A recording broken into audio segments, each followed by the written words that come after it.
Intactivism has a problem, and it's a problem I've touched on in a previous video, an intactivist narrative. And the problem is that we in intactivism, we have a lot of sympathetic casual observers and fellow travelers, but we don't seem to have a whole lot of people that are ideologically committed to intactivism as a civil rights movement, as a human rights movement. I mean, what we are dealing with in infant circumcision is worse than almost anything that the civil rights movement had to contend with. It is worse than almost anything that feminism had to contend with. It's worse than anything that the gay rights movement had to contend with. And yet people don't see it. They see it, but then they don't get committed, and they don't see it as this acute emergency that we intactivists see it for, and for what it is.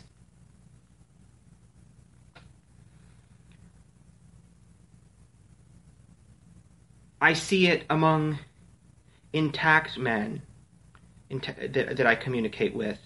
Will say, oh yeah, circumcision, that's terrible. And yet there's almost no next logical step to agitating against it. It's in the circumcised men I talk to will say, oh yeah, circumcision is bad. Even to the point where, I even really don't like being circumcised. I hate the fact. And there's almost no next logical step to joining up with it as a civil rights movement. And it's a problem in translation. We aren't truly hooking into these people in the way that we should. And what I'm advocating is a slight change in organizational concepts on our end, where I have a vision where intactivist protests and like bloodstained men become almost like the Taliban or ISIS, where we have a sort of continuous stream of moderate people going and hooking people in toward the more radical ideological civil rights aspect of the movement. Specifically what I'm advocating, let me lay this out for you. When we go to protest at a town, or we hold a circumcision protest, when Bloodstained Men shows up, what I'd like to have is we would already have a couple, a liaison of a couple people already there on the ground that will be there at the protest. The key part comes here, and that is where when we come across people, people will be giving us the thumbs up and the high five, and they might stop and talk for 30 seconds, but otherwise a lot of them would never engage on the issue again. This is where we come in. We need to be referring these people and saying, we need you. We need you. We need to be telling these people, we need you, and we need to be referring them to a couple other local people, and we need to have a lot of emphasis on local sleeper cells, intactivist sleeper cells. I mean, that's terminology reserved for, like, terrorist groups. But we need to emphasize on this, and emphasize, there are people locally who think as you do and who are organizing and doing explicit things. And even if, for the time being, it's only, like, think-tanking and talking, it's important, we need to do this. But it can branch out from there. It can blossom from there. And we can hook more and more people in. And then when the main protest leaves, we can have those people thinking and growing and protesting. And protesting at schools, protesting at public events, protesting at First Fridays, protesting at churches, protesting at Catholic churches.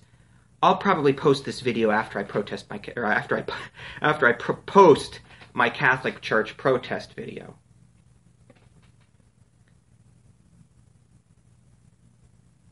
But this stream of people, they give us the high fives, they give us the thumbs up, but it sort of breaks down from there. At least currently it sort of does.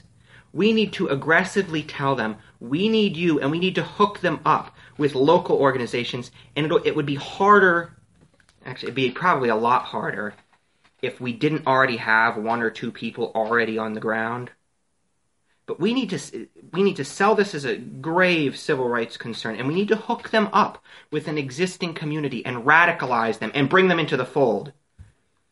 I want a national revolution, an intactivist national revolution.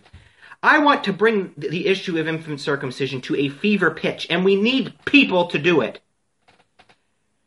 I want protests happening everywhere. I want people not to be able to go outside their houses without being confronted with circumcision on any given day. I want life to be unlivable for the average person in terms of being confronted constantly with circumcision. And this is the way to do it. We need to pull people in. We need to grow the inner core of intactivism and convince borderline people to become ideological, human rights, civil rights oriented, ideological intactivists. And this is, I think, how we do it. So, tell me what you think. We could also almost use like an intactivist,